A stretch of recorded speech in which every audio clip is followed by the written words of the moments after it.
이번 그 세 번째 세션인데요. 세 번째 세션에서 두 번째인가요? 두 번째에서 이번 다룰 것은 세 번째군요. 세 번째 초기 기독교 역사와 예수 그리스도를 다루게 되는데 그 중에 세 번을 나누는데 오늘은 속사도 교부들의 예수 그리스도 고백을 가지고 공부를 해보도록 하겠습니다. 왜 속사도 교부들의 예수 그리스도 고백이 중요한가 하는 것입니다. 초대교회에 있어서 이미 최고의 주제는 예수 그리스도입니다. 뭐 이건 두말할 필요 없는 그런 이야기이죠. 속사도들과 변증가들 그리고 심지어 초대교회의 이단의 작품들에 있어서도 그리스도로서의 예수라고 하는 주제는 핵심적인 그런 논제였습니다. 삼일체의 핵심은 당연히 기독교 교리와 아주 밀접하게 연관을 가지고 있죠. 우리는 이슬람이나 유대교와 달리 삼위일체를 고백하는 삼위일체 하나님을 고백하는 신앙을 가지고 있습니다. 그 삼위일체의 한 위격으로서의 예수가 누구냐라고 하는 것에 대한 이해는 굉장히 많은 오해를 불러일으키기도 했습니다. 오늘 우리가 다룰 부분은 그런 오해에 있는 부분은 조금 각 교부들에게서 약간씩 드러나는 초기 맹아적인 요소에서만 좀 다루게 되겠고요. 다음 주에 좀 그 부분을 세밀히 다뤄보려고 합니다. 오늘은 주로 속사도 교부들, 사도들의 뒤를 이은 교부들의 예수 그리스도 고백은 예수 그리스도에 대한 신앙은 어떤 것이었을까 하는 점에 집중하려고 하는데요.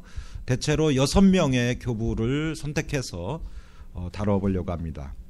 말씀으로 오신 예수 그리스도 그분을 진정성 있게 메시아로 받아들일 수 있는 이유는 하나님께서 동시에 자기 자신을 내어주신 분이면서 자기 자신이신 분 그러면서 동시에 인간이어야 한다라고 하는 점에서 속사도 교부들이 동의하는 부분이 있습니다. 만일 삼위일체에 대한 명확한 정립이 되어 있지 않다면 우리는 바른 신학으로서 뿐만 아니라 참 구원에 이르는 길도 어렵다고 볼 수 있습니다. 사실상 예수 그리스도 고백이라고 하는 건 삼위일체론과 구별될 수 없는 떨어뜨릴 수 없는 그런 내용이기도 합니다만은 오늘은 주로 이 삼위일체적인 이해라고 생각을 하시면 되겠고 다음과 그 다음으로 이어지는 두 번의 그 섹션에서는 인간론, 그리스도론에 대해서 좀 다루어 볼 겁니다. 그리고 마지막에는 이제 1차와 2차 공유회 때의 삼위일체론에 대해서 보다 광범위하게 다뤄 볼 것이고요. 오늘은 각 교부들에게 어차피 속사도 교부들의 예수 그리스도 고백이라고 하는 제목으로 우리가 이제 강의를 해나가기 때문에 그 부분에 집중해 보려고 합니다. 우리는 이 초기 속사도 교부들을 이야기할 때에 가장 먼저 폴리캅과 이그나티우스를 이야기합니다. 이분들을 왜 이야기하는가 하는 것은 폴리캅과 이그나티우스가 사실상 속사도와 사도를 잇는 그 가교 중간에서 직접적인 사도들의 제자였다고 하는 그런 명백한 사실 때문입니다.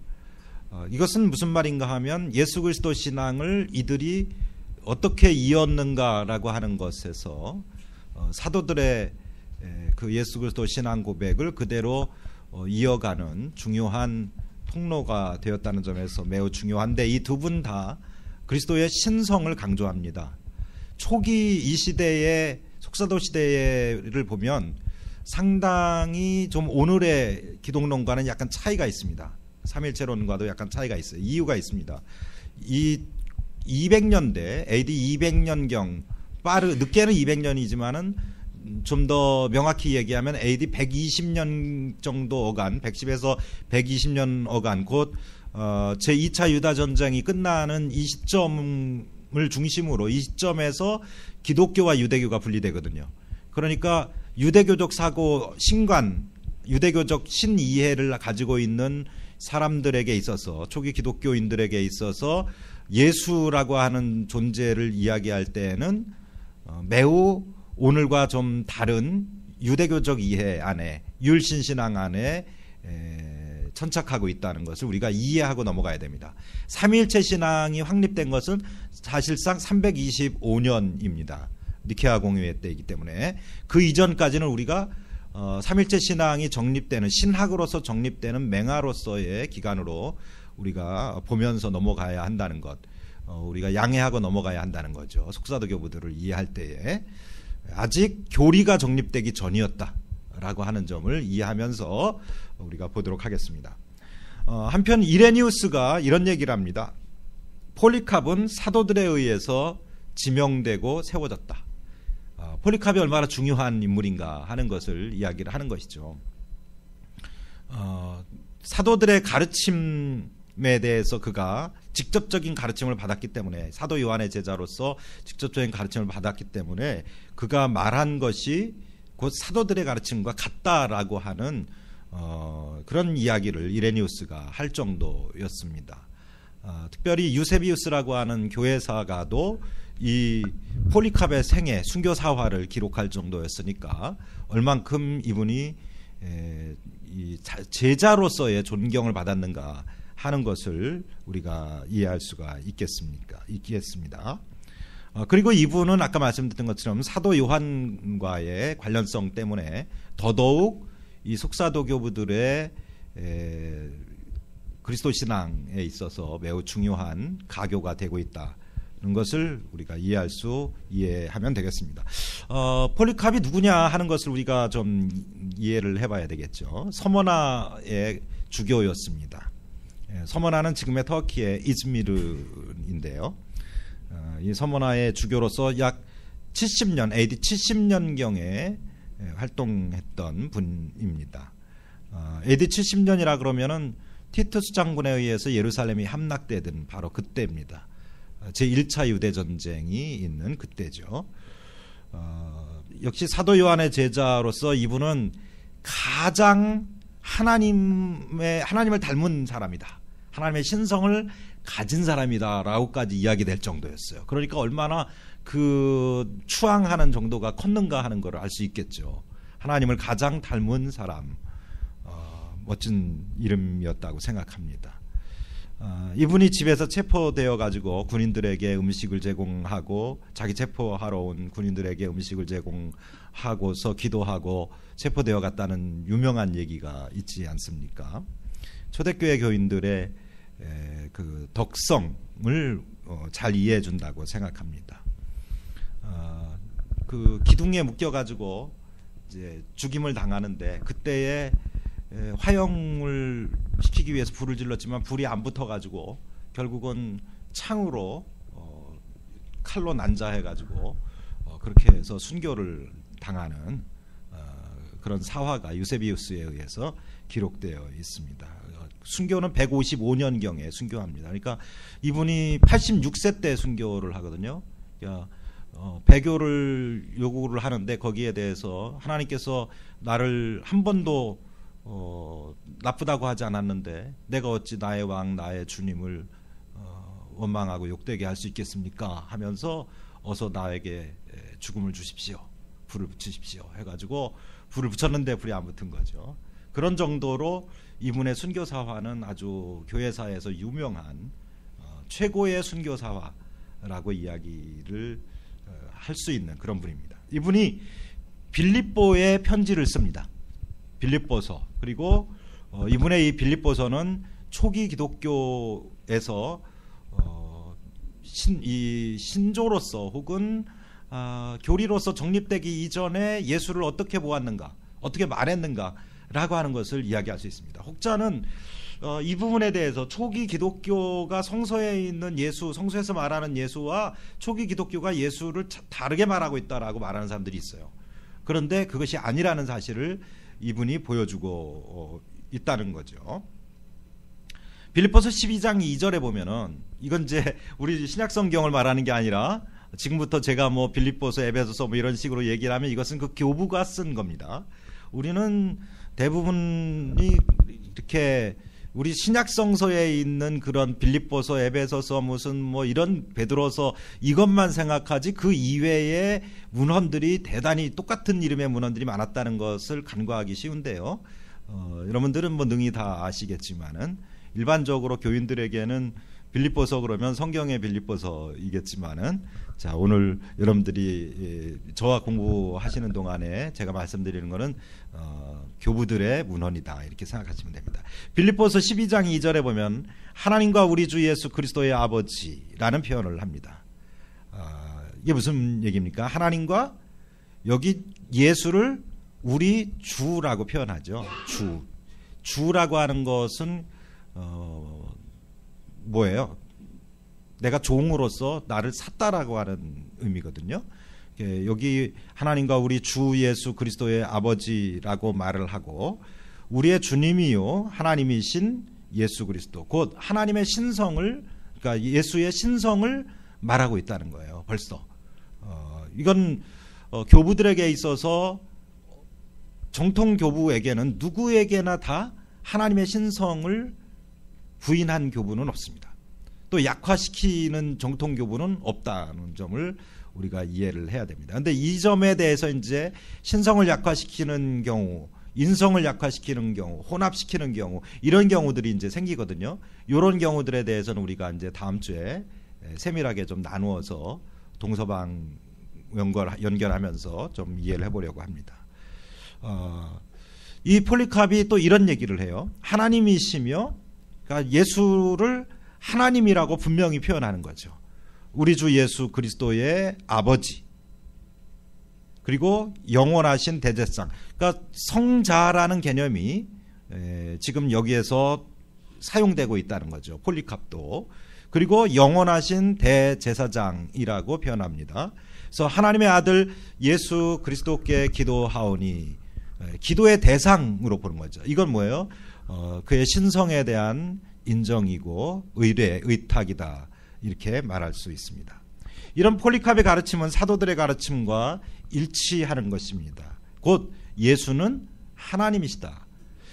이 말은 무슨 얘기인가 하면, 예수, 아직까지 이 시기에 예수의 인성에 대해서는 더 말할 그런 어떤 그 이유조차 없는 거예요. 너무나 분명하기 때문에 예수의 인성에 대해서는 말할 그런 특별한 이유가 없고, 주로 말하는 게 뭐냐, 예수의 신성에 대해 말을 합니다. 이것은 사실상 유일신 신앙에 여전히 지금 그 흐름 안에 있다는 거예요. 그러나 4차 공의회에 이르러서는 분명하게 이 예수의 인성과 신성을 공히 말해야 됩니다. 예수를 이야기할 때. 그런데 이때까지는 예수의 신성에 대한 강조가 계속된다는 거죠. 그건 왜 그렇겠습니까? 이 기독교 신앙이 박해를 받고 있는 이 시대에 예수가 하나님이라고 하는 사실, 그가 여타 당대의 그레코로망 시대의 종교들 안에서 최고의 하나님으로서, 그리고 그 하나님이신, 하나님의 그 인카네이션 하신 분으로서의 예수를 하나님이라고 말함으로써 다른 종교들, 로마의 종교들에서 반인반신이라든지 혹은 신이면서 인간 세계에 내려온 존재들에 대한 이야기라든지 그의 아들에 대한 이야기라든지 이런 것과 구별시키는 명확한 분기점으로서 예수라고 하는, 성육신하신 예수라고 하는 분을 하나님이면서 또 동시에 하나님을 아버지라고 부르는 아들로서 지금 명시를 하고 있다라고 하는 것입니다. 이것은 초기 기독교 공동체라고 하는 것이 처해 있는 사회적 상황을 우리가 이해를 하면서 그의 인성보다는 신성을 강조하는 측면에 기울고 있다라고 하는 점을 우리가 이해할 수 있습니다. 또 한 명, 이그나티우스, 폴리캅과 친한, 아주 잘 아는 친구다라고 이렇게 이야기를 합니다. 뭐 우리는 친구 그러면 나이가 비슷해야 친구지만 이분들은 분명히 나이는 차이가 많이 있습니다만은 그러나 교류가 아주 잦았던 친구였었습니다. 110년의 순교를 하는데요. 그 로마로 그 여행을 하는 중에 7개의 편지를 씁니다. 이그나티우스는. 이분은 예수님께서 그 무릎에다가 앉히고 어린아이를 앉히고서 예수님께서 이렇게 그 아이를 보듬었던 적이 있는데 그 교회사에서는 그 아이가 바로 이 이그나티우스다 이렇게 얘기할 정도입니다. 그러니까 이그나티우스는 아주 어렸을 때부터 예수 키드라고 말할 수 있겠죠. 그가 110년의 순교를 하는데요. 로마로 가는 그 압송되어 가는 과정에서 7개의 편지를 써서 보내는데 그 7개의 편지 중에서 로마서가 제일 유명합니다. 왜 그런가 하면 로마에 있는 교인들이 이분의 그 고매한 인격과 신앙과 등등에 대하여 너무나 흠모한 나머지 정부에 탄원을 합니다. 자기가 그리스도인이라는 게 드러나면 굉장히 위험한 지경에 빠질 수 있음에도 불구하고 탄원을 해요.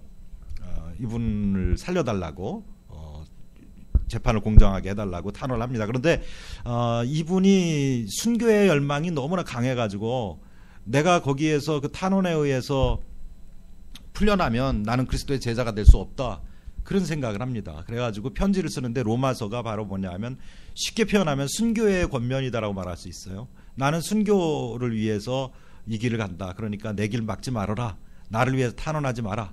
나는 짐승의 이빨에 던져져서 갈갈이 찢기고 가루가 되어야 하늘의 밀처럼 되어야 비로소 주님의 품에 넘어갈 수 있다. 나는 그래야 제자가 될 수 있다. 제자로 불릴 수 있다. 이렇게 이야기를 합니다. 아주 철저한 그런 순교신앙을 가지고 있었던 사람이죠. 그런데 이분의 시대에 와서 벌써 100년대에 와서 어떤 일이 벌어지냐면 교회의 그 하이라키가 형성이 돼요. 그 뭐라 그럴까요? 성직 구조, 성직 교회의 그 직제가 형성이 되고 있습니다. 그래서 주교와 그 다음에 그 주교 아래의 사제 그리고 부제 이 개념이 형성됩니다. 여기 비숍, 엘더, 디컨이라고 하는 말은 주교, 사제 그리고 부제 이렇게 여러분들이 이해하시면 되겠습니다. 뭐 이게 방송으로 된다고 하니까 말씀드리는데 혹시 장로님들 계시는지 모르겠습니다만은 엘더 지금의 장로님들은 이 초대교회의 장로들 아닙니다. 성경에 있는 장로 아닙니다. 이 장로는 장 깔뱅에 의해서 제네바에서 만들어진 행정가로서의 장로로 그렇게 세워지는 그 장로인데요. 그게 우리나라에서는 장로교뿐만 아니라 감리교, 성결교회 뭐 순보고 말 것 없이 다 장로로 들어와 있는데요. 성공회나 그 로만 가톨릭이나 이런 데서는 엘더라고 하는 개념이 성직자로서의 부제를 의미합니다. 네. 뭐 장로님 오해 뭐 좀 제가 말씀드린 게 좀 섭섭하시진 않으시죠? 예. 자, 특별히 이 안디옥의 이그나티우스는 그 대주교라고 하는 개념에 주목을 합니다. 그래서 안디옥의 이그나티우스가로 인해서 안디옥이라고 하는 지역이 우리가 알다시피 안디옥이 가장 먼저 그리스도인이라는 이름이 불려지잖아요. 그것과 같이 가장 먼저 주교, 대주교라고 하는 개념이 여기서 생성이 됩니다. 그러니까 우리 개신교회는 주교 개념이 없죠. 성공회 빼고는 주교라는 개념이 없는데 이 초대교회의 원래 직제에서는 주교 개념이 있습니다. 그리고 그 주교들 위에 대주교가 있는 건데요. 이 이그나티우스는 그 대주교, 일대 총대주교라고 그렇게 이해가 되고 있습니다. 그만큼 이분의 직제 건설에 있어서 중요성이 크다. 그리고 교회라고 하는 폴리캅과는 달리 폴리캅은 하나의 신앙, 개인의 신앙의 범주라면 이그나티우스는 조직으로서의 교회 범주를 이야기할 수 있고 그 조직의 책임자로서 그가 무엇을 말했는가가 중요합니다. 이것은 2세기에 역시 카르타고에서 활동했었던 키프리아누스라고 하는 교부가 있는데요. 이 키프리아누스가 교회의 존재는 감독이 없으면 곧 주교가 없으면 교회는 존재하지 않는다 라고 말하거든요. 그리고 교회는 주교를 중심으로 일치해야 한다라고 주장을 합니다. 그만큼 이 이그나티우스 같은 이런 교회의 father, 교부라고 합니다. church father라고 하는데 교부가 그만큼 중요한 역할을 하는데 이 이그나티우스로부터 시작되고 있다라고 하는 거죠. 그러면 이분이 뭐라고 이야기를 예수에 대해서 하느냐? 우린 이걸 이제 주목해야 되겠죠. 이 초대교회 신학자들은 예수 그리스도를 고백하면서 예수가 그리스도있음을 고백하면서 그의 부활을 그 신자들의 부활과 동시에 다룹니다. 그래서 언제나 예수의 부활을 얘기하면 신자의 부활을 같이 이야기를 하는데요. 이그나티우스는 이 가연설을 당시에 주장하는 이단들이 많이 있었어요. 가연설이라고 하는 게 우리 독스케티즘이라고 하는 게 뭐냐면 그 우리가 영화 스크린, 지금 여러분 스크린 보고 계시죠? 이 스크린처럼 실체가 존재하는 게 아니라 이 스크린처럼 나타났다는 거예요. 보여졌다라는 거죠. 그렇게 주장하는, 예수를 그렇게 주장하는 가연설론자들이 있었는데 이 가연설은 영지주의에서 또 파생되었다고 볼 수 있습니다. 가장 큰 것은 영지주의고 영지주의에서 이제 파생되는 것이 가연설인데요.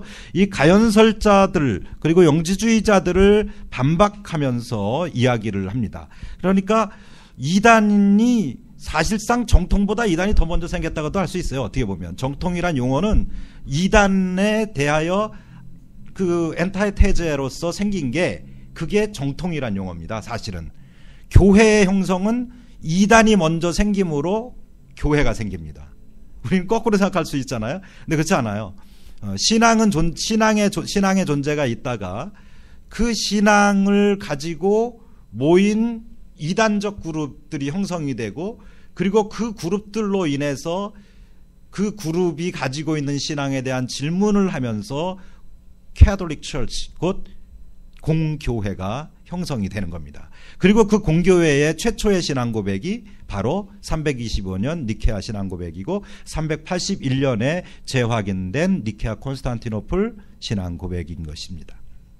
자, 그러면 이 영지주의를 반박하면서 한 예수에 대한 고백이 어떤 것이었을까 하는 겁니다. 그분의 아버지께서 그분을 일으키셨으니, 그분의 아버지, 예수의 아버지께서, 곧 예수를 아들이라고 지금 말하고 있습니다.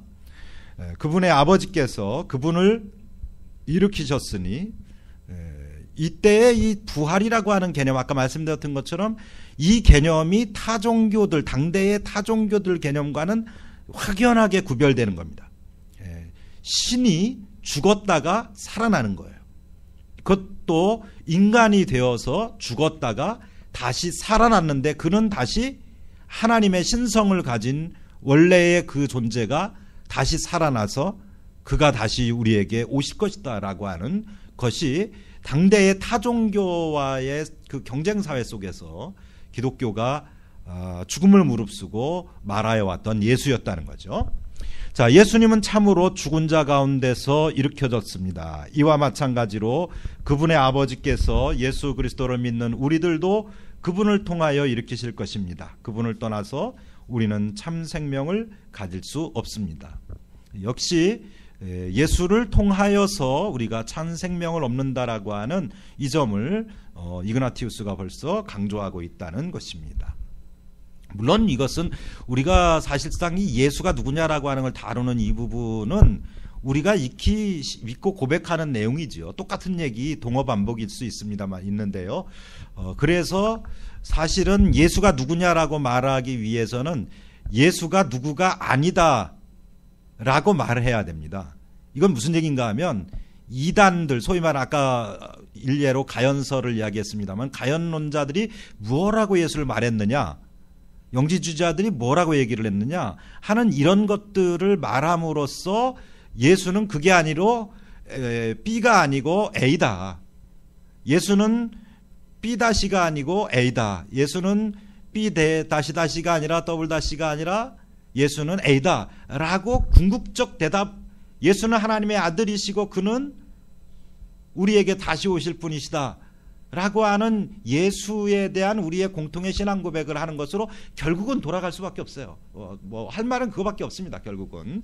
그러나 그럼에도 불구하고 이 초기 교부들이 말하는 것들의 약간씩의 미묘한 차이들을 좀 더 우리가 살펴보도록 하겠습니다. 이그나티우스의 편지 중에서 에베소서 19장 3절이 있습니다. 여기 보면 우리의 하나님, 자, 우리의 하나님이라 그럽니다. 왜 우리의 하나님이라 그럴까? 나의 하나님이 아니라 이 시대에 아까 말씀드렸던 것처럼 교회라고 하는 공교회성이 지금 그 맹아가 나타나고 있다는 거예요. 이건 무슨 얘기인가 하면 공동체로서의 교회를 말하고 있다는 거예요. 신앙의 고백이, 예수에 대한 신앙 고백을 이 초기의 교부들은 결코 개인적인 것으로 국한하지 않았어요. 오히려 이그나티우스 같은 정말 위대한 교부는 우리의 하나님이라는 표현을 씁니다. 공동체로서의 고백을 중시하고 있다는 거예요. 오늘날 한국교회는 너무 자본주의화된 교회, 또 하나는 너무 개인주의화된 교회다, 이렇게 말을 하죠. 신앙의 사사화, 개인적인 일을 만들어버리는 거죠. 그러나 초기 교회는, 신앙은, 예수 그리스도 신앙은 개인적인 일이 아니었습니다. 사사화될 일이 아니었다는 거죠. 공동체 신앙이고 공동체의 고백이어야 했다는 거죠. 그래서 보네퍼 목사님은, 독일의 보네퍼 목사님은 중심이신 그리스도라고 하는 책에서 예수를 어떻게 이야기했냐면 공동체로 계신다, 이렇게 얘기했어요. 공동체로. 한 인간 존재로서 개별적 존재로 계시는 게 아니라 공동체로 계신다는 거예요. 그래서 공동체로 계시기 때문에 공동체가 그에게 예배하는 거죠. 이게 소위 말하는 게만샤프트라고 말하는 거죠.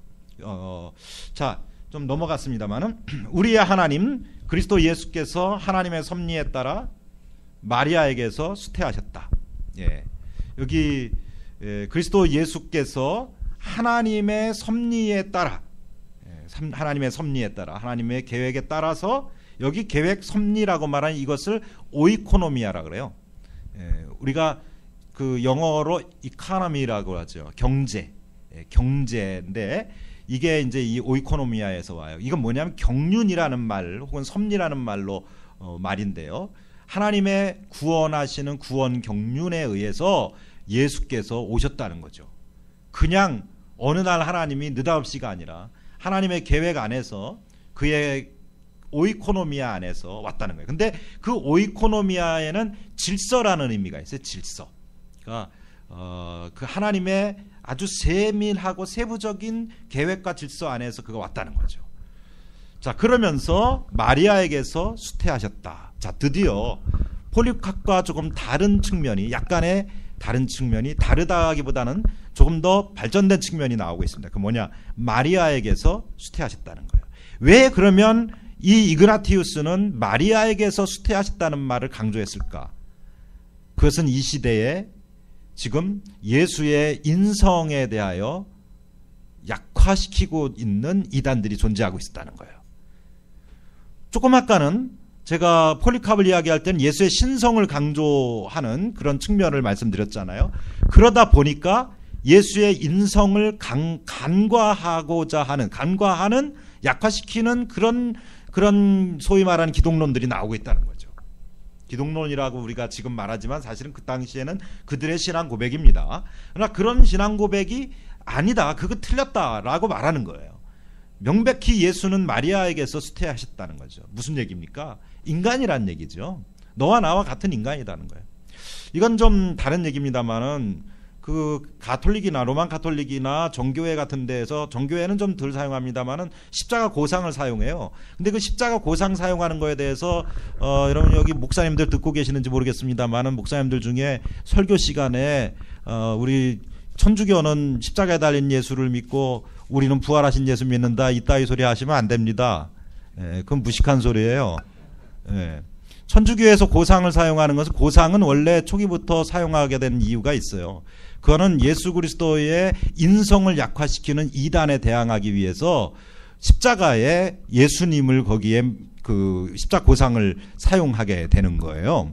예수는 분명히 인간이다라고 하는 거죠. 인간이심을 보여주는 그 심볼리즘이거든요. 근데 그걸 갖다가 엉뚱하게 해석하셔가지고 설교하시면 안 되는 겁니다. 네. 장로님 괜찮죠? 이제 목사님 얘기도 했으니까 예, 제가 편파적이지 않으려고 노력을 하고 있습니다. 방송을 안 하면 제가 이런 소리 안 하는데 방송한다고 저에게 얘기를 해가지고 그래서 제가 일부러 이야기를 합니다. 자, 에베소서 19장 3절을 좀 보겠습니다. 에베소서 19장 3절에 보면은 하나님이 영원한 생명의 새로움을 가져오려고 인간의 모습으로 나타나셨다. 예. 하나님이 영원한 생명, 영생이라고 우리 말하죠. 그치? Eternal Life라고 하는데요. 영원한 생명의 새로움을 가져오려고 인간의 모습으로 나타나셨을 때 어찌 하셨다. 이렇게 기록을 합니다. 무슨 얘기입니까? 여기도 다시 말하잖아요. 인간으로 오셨다는 걸 분명히 강조하고 있는 거예요. 이 시기에 예수님이 인간으로 오셨다고 하는 것을 부인하는 자들이 생겼다는 거죠. 아까 가연설론자들 같이 예수는 단지 하나님에게서 인간으로 오신 분이 아니라 하나님에 의해서 어떤 경우에는 양자로 선택되어서 이렇게 뭐라고 표현합니까? 그 양자되었다. 그렇게 표현합시다. 그걸 양식 독재론 이런 식의 표현도 쓰는데요. 그렇게 해가지고 단지 그가 고난 받는 것처럼 보였다. 이렇게 말하는 경우들이 생깁니다. 그러나 여기에 대해서 단호하게 초대 교부들은 아니라는 거죠. 인간의 모습으로 오셨다. 인간으로 오셨다라는 거죠. 이건 역시 빌립보서에 있는 우리 신학성서 빌립보서에 있는 말씀을 그대로 지금 리바이벌 하고 있다고 하는 것을 우리가 알 수 있겠죠. 다시 에베소서를 좀 더 보겠습니다. 에베소서 7장 2절에 보면 육체이고 영이신 태어났고 태어나지 않았으며 이렇게 표현하고 있어요. 육체이고 영이며 여기에 분명하게 이제 나타나기 시작하는 게 그 테오 안트로폴로지라고 하는 거죠. 신인 기독론이라고 하는 것이 테오 안트로폴로지 크리스톨로지라고 하는 건데요. 신이시면서 하나님이시면서 인간이신 예수라고 하는 표현을 지금 이 이그나티우스가 에베소서를 통해서 하고 있다는 거죠. 그리고 태어났고 태어나지 않았으며 좀 동어반복적인 것 같기도 하고 그렇습니다만은 뭐라고 표현합니까? 그는 태어나셨다는 거예요. 뭐예요? 인간으로 오셨다는 걸 강조하는 거죠. 벌써 이 2세기 초반에 와가지고 인간으로 오신 예수에 대해서 지금 의심하는 이야기들이 나오고 있다는 거죠. 초기에는 예수의 십자가 처형 후 그 초기 100년대까지는 예수의 인간임을 계속 강조를 해왔는데 이제는 거꾸로 지금 2세기에 들어가면서 예수가 인간이 아니었다라고 하는 말을 자꾸 하는 거예요. 그냥 신이었다 그는 이렇게 말을 하는 거죠. 그래서 태어났고 라고 하는 표현을 씁니다. 그리고 태어나지 않았으며 이건 무슨 얘기인가 하면 예수는 태어났으나 그는 육체 인간의 몸으로 태어났으나 그는 본래 태어날 수 없는 분이다라고 하는 거죠. 그럼 무슨 얘기입니까? 하나님과의 성부와의 동일 본질이시고 그는 누군가에 의해서 출생한 분이 아니라 스스로 나신 분이라는 거죠. 이걸 우리는 뭐라고 표현합니까? 독생하신이라고 표현하죠. only begotten이라고 하는 표현을 씁니다. 그래서 이 only begotten이라고 하는 표현은 교회사에서 그리고 교리사에서 초기 기독론을 이야기할 때 아주 그냥 1000번 만번 나오는 이야기입니다. 근데 이 문제 가지고도 이 only begotten이라고 하는 이 용어 하나만 가지고도 이단들이 막 나오는 거죠. 그만큼 이 예수에 대한 이해가 복잡한 이론들이 많았다 하는 것을 우리가 알 수 있는데요. 자, 계속 갑시다. 죽음 속에 있는 참 생명이시며 우리가 지금 이 이그나티우스에게서 폴리카보다 진전되고 복잡해지는 예수 이해를 볼 수 있어요. 그리고 마리아와 하나님으로부터 태어나서 온갖 고난을 당하시고 그 다음에 그것을 넘어서신 유일하신 한 분 의사이신 예수 그리스도 우리 주가 계십니다. 에베소서에서 표현하고 있는 예수에 대한 이그나티우스의 용어입니다. 에베소서 1장 1절을 우리가 좀 보겠습니다. 예수 그리스도 우리 구세주에 대한 믿음과 사랑에 의해 특징 지어지는 의로운 성품과 하면서 이제 1장 1절이 이어집니다. 그러면서 성도가 어떤 존재냐 하는 이야기를 이 다음에 하는데요. 여기서 우리가 주목하고 싶은 것은 의로운 성품이라는 거예요. 의로운 성품. 예수에 대하여 말할 때에 그의 무결성을 말하고 있다는 거예요. 예수의 무결성처럼 믿는 자도, 예수를 믿는 자도 바로 그의 믿음에 의해서 그 하나님의 사랑에 따라서 그가 의로워진다라고 하는 것을 말해주고 있습니다. 예수의 무결성. 단지 그냥 예수가 인간일 뿐인 게 아니라 그는 흠없는 인간이라는 거죠. 무오한 인간이다 라고 하는 것을 이그나티우스가 말하고 있습니다. 이어서 하나만 더 보면 서머나인들에게 보내는 편지가 있어요.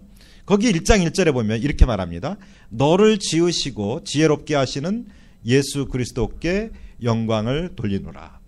자, 이 천지를 창조했다, 사람을 지었다, 만들었다라고 하는 것은 이 창조의 개념은 성부에게 할당되는 개념이거든요.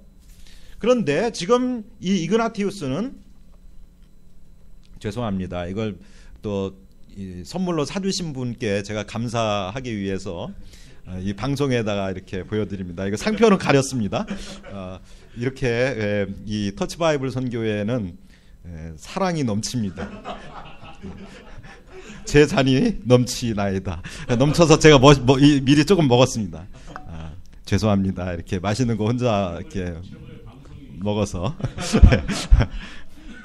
자, 이거 이렇게 선물해 주신 목사님, 대전에서 올라오셨는데요. 박대영 목사님 감사합니다. 복 많이 받으시고 자손만대 하나님의 은혜로 충만하시기를 바랍니다. 자, 죄송합니다. 제가 이게 좀 강의하다가 쓸데없는 소리, 이거 쓸데없는 소리 아니었습니다.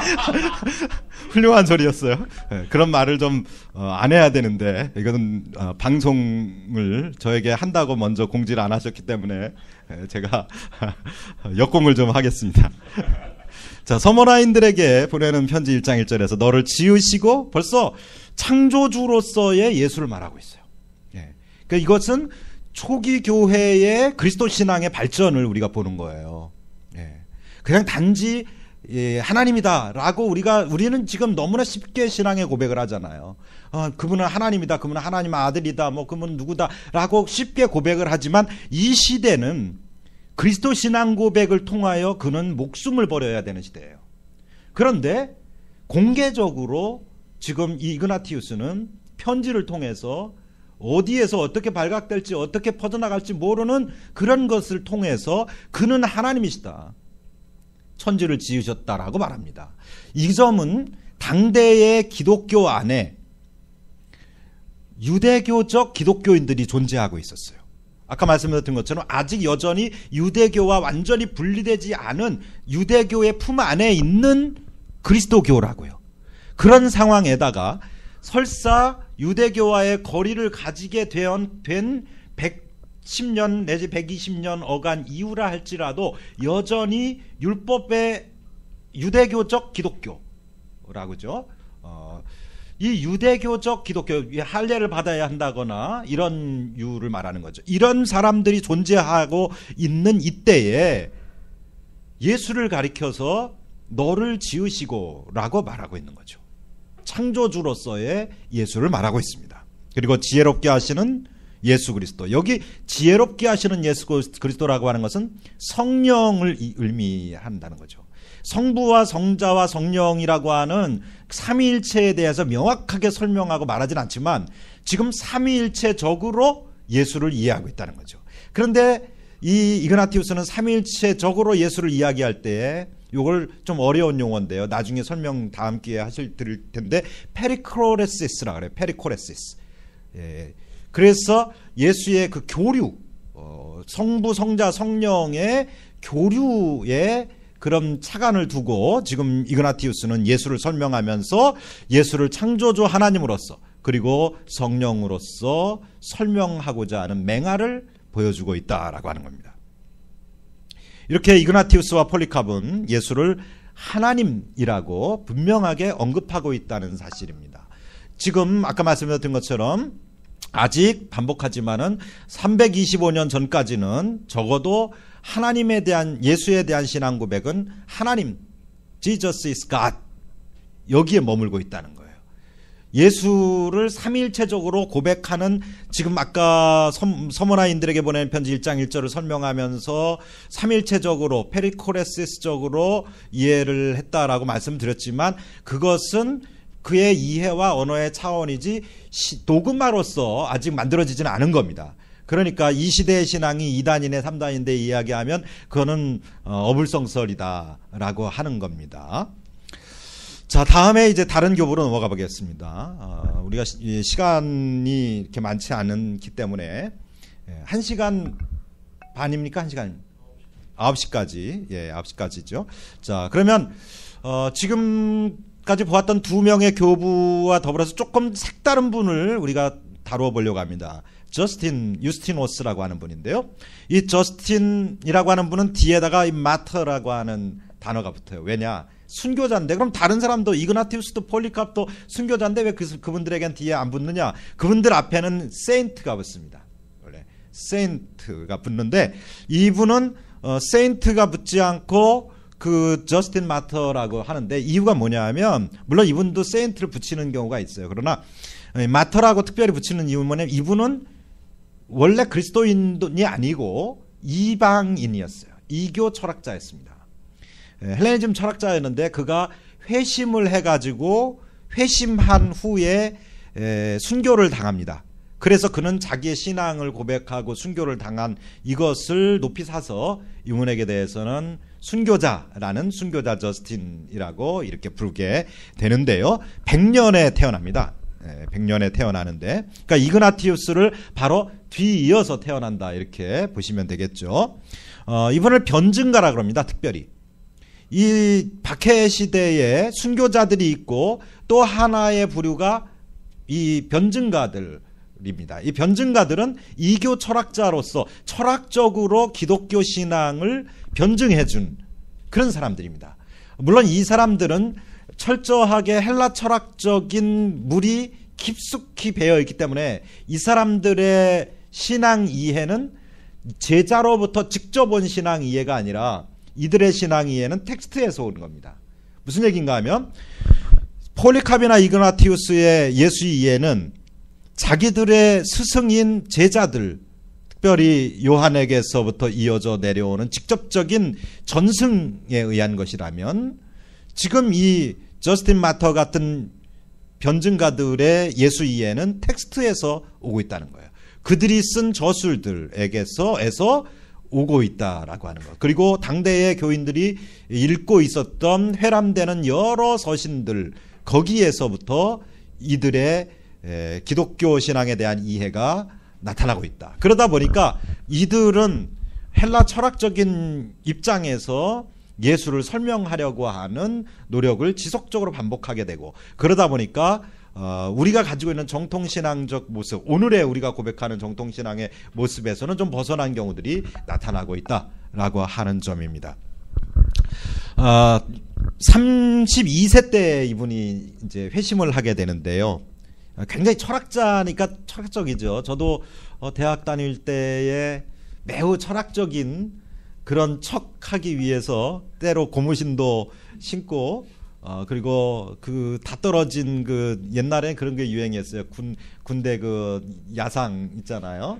그걸 까맣게 물들인 거, 그런 거 입고, 그것도 이렇게 좀 후줄근하게 찢어진 거, 그 실밥 터진 거, 이런 거 입고 이렇게 다니는 그런 거, 그러면서 아주 그 고뇌, 세상 짐을 지고 가는 어린 양처럼 그러고 다니는 경향이 있었습니다만은, 이분이 32세 때 그러고 이제 가다가 어느 해변을 갑니다. 그러다가 해변가에서 한 노인을 만나요. 그래서 그 노인과 대화를 하는데, 그 노인으로부터 말씀을 듣고 그가 기독교 신앙으로 회심합니다.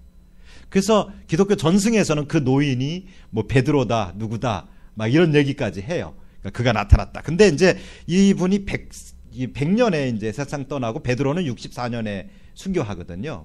그러니까 그런 점에서 본다면은 맞을 수도 있고 안 맞을 수도 있고, 뭐 이렇게 이해를 할 수도 있는데 전승이니까 그냥 그렇게 이해를 하시는데, 어쨌든 그 베드로가 뭐 가현으로 나타났든 육체로 나타났든 요한이 육체로 나타났든 어쨌든 떠나서 한 노인을 만났는데 그에게서 예수에 대한 얘기와 신앙의 깊은 얘기를 듣고 그가 기독교 신앙으로 회심했다는 거죠.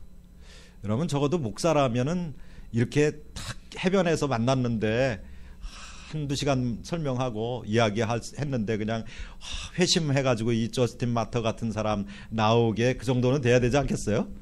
그러기 위해서는 터치 바이블 선교회에서 하는 이 아카데미에 들어오시면 다 여러분들이 이렇게 피가 되고 살이 돼가지고 다 될 수 있습니다. 여기 지금 한 800명에서 한 1000명 가까이 와 계시는데, 보고 계시는 분은 수만 명이 되시는 걸로 알고 있는데, 터치 바이블 선교회 아주 좋습니다. 이런 것도 줍니다. 이렇게. 뭐 안 주면은 갖고 오시면 돼요. 우리 박대웅 목사님 가져오셨잖아요. 근데 참 죄송합니다. 제가 이거 저만 먹어가지고. 근데 제가 지금 저만 말하고 있잖아요. 그러니까 목이 타니까. 네. 그렇다고 제가 뭐 예수님처럼 내가 목마르다 이럴 순 없잖아요. 이 저스틴 마터의 저술들을 좀 보겠습니다.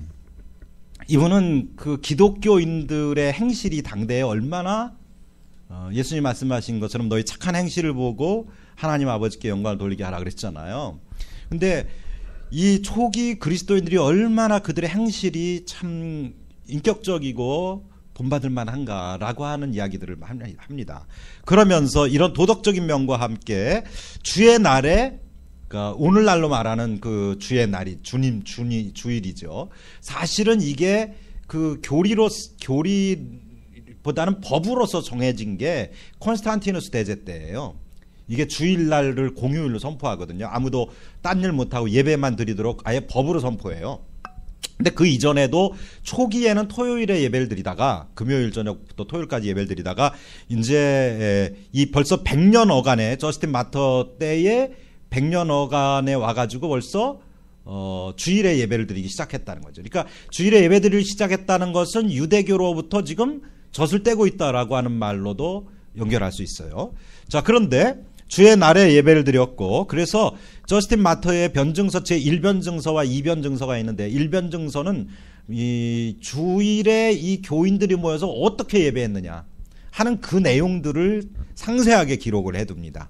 그래서 교회가 어떻게 초대교회가 예배했는가에 대한 이해에 있어서 매우 중요한 역할을 해주고 있다는 거죠.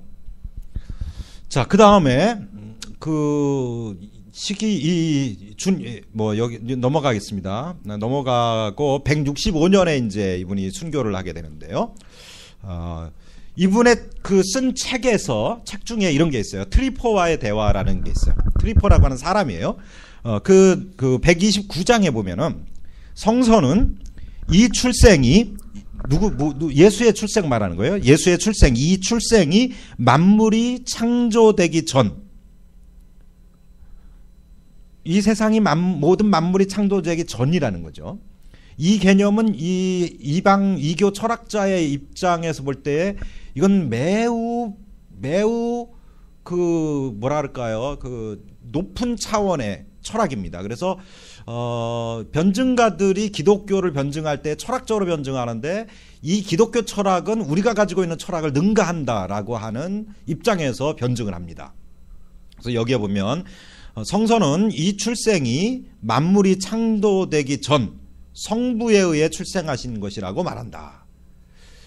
이 예수가 어떻게 출생했느냐, 누구에게 어떻게 출생했느냐라고 하는 개념은 초대교회에서 매우 많이 회자되는 얘기예요. 근데 여기에 이 출생이 만물이 창조되기 전이었다라고 말합니다. 물론 예수에 대해서 예수의 출생이라고 하는 표현이 적당한가 아닌가에 대한 것도 문제를 제기하고 들어가야 됩니다만은, 지금 여기서 말하는 맨 처음 성부 하나님에게서 그 성자가 나심이 어떠하냐라고 할 때 거기에 유출설이 있고 발출설이 있고 막 그런 논의들이 있어요. 그런데 지금 어쨌든 그런 논의가 나오기 이전에 지금 벌써 이 저스틴은 출생을 말하고 있어요. 근데 그 출생이 언제 출생했느냐? 만물이 창조되기 전이다 라고 말하고 있다는 거죠. 우리는 그 창세기를 가지고 있고 요한복음을 가지고 있어서 태초에 말씀이 계시니라 뭐 이 말씀이 하나님과 함께 계셨으니 이 말씀은 곧 하나님이심이라 뭐 하면서 또 그다음에 태초에 하나님 천지를 창조하시니라 하기 때문에 그걸 우리가 알기 때문에 우리는 예수의 출생이 이미 그때다라고 말할 수 있지만 쉽게 말할 수 있지만 지금 이 시대에는 아무런 전이해가 없는 시대예요. 그런데 이 정말 전이해가 남들보다 더 새까맣다고 말할 수 있는 이방인 철학자로서의 이 저스틴이 예수의 출생에 대하여 만물이 창조되기 전이라고 하는 용어를 쓴다고 하는 것은 신학적 발전에 있어서 최고의 경지로 가고 있다는 거죠. 사실상 신학은 어디서부터 누구에게서부터 출발하냐면 바로 이 변증가들에게서 시작되는 겁니다. 변증학이 곧 신학이었어요. 그러니까 뭐 이그나티우스나 혹은 폴리카비나 이런 분들에 의해서 신학이 형성되는 게 아니고 신학은 원래 어디서 형성되냐 하면 이교도이면서 회심한 변증가들에 의해서 신학이 형성이 되는 것이고 두 번째가 이교적 주장들 이단들에 대해서 내세운 엔타이테제로서의 그 닥트린이 그것이 신학이 되는 겁니다. 그렇기 때문에 신학하는 사람은 바로 그 상대 카운터파트를 알아야 됩니다. 근데 신학하는 사람이 카운터파트너를 모른다면 대단히 위험한 신학, 근본주의로 갈 수가 있어요. 그래서 신학하는 여러분 혹시 보고 계시다면 여러분 그 인문학도 많이 읽으시고 사회과학도 많이 읽으시고 더더욱 종교학 불교를 깊이 아셔가지고 득도하시기 바라요. 그러지 않고 어찌 불교인들을 데려오겠어요. 득도해보면 아 진리는 예수밖에 없구나 하는 걸 알게 되는데 들음으로 아는 게 아니라 내 몸으로 경험해서 알아야죠. 야다 맞죠? 김진산 박사님? 야다 몸으로 체험해서 알아야 돼요. 그러지 않고 들음풍얼로 그냥 강의실에서 들은 거 가지고 나가서 목회하니까 엉뚱한 소리 하고 그러잖아요. 그러지 말고 내 몸으로 체득을 하란 말이에요. 그렇다고 가서 목탁치고 절하라는 얘기 아니잖아요. 그러면 금강경이라도 한번 읽어보세요. 그럼 얼마나 심오한지 아실 거예요. 읽어보지도 않고 틀렸다라고 말하는 그것은 타종교 관계뿐만 아니라 우리 신학 안에서도 그래요. 조금만 내가 알고 있는 신학적 관점과 다르다 그러면 막 그거 가지고 길길이 뛰는데 여러분 그러지 마세요. 우리 교회사 안에 매우 중요한 교훈이 하나 있어요. 그 정말 중요한 것은 in necessaris unitas, in non necessaris libertas, utrisque caritas. 자, 요거는 퀴즈로 남겨놓겠습니다. 여기 터치바이블 선교회가 이 지금 이거 방영되는 이것을 유튜브에 이렇게 또 올릴 거거든요. 아니면 여기다가 댓글로 이 말이 무슨 말인지 답글을 이 뜻을 적어 놓으시면은 터치바이블 선교회에서 좋은 책 하나를 선물로 이렇게 드리도록 그렇게 하겠습니다. 뭐 안 주신다 그러면 저한테 말씀하세요. 제가 책 대금 지불하겠습니다. 자, 여기에 그 성서는 이 출생이 만물이 창조되기 전 성부에 의해서 출생하신 것이다. 자, 여기 성부에 의해서 출생했다라고 하는 개념. 이 개념은 오늘 우리의 개념에서는 약간의 오해가 있을 수 있어요. 그 뭐냐? 이거 종속론 아니냐?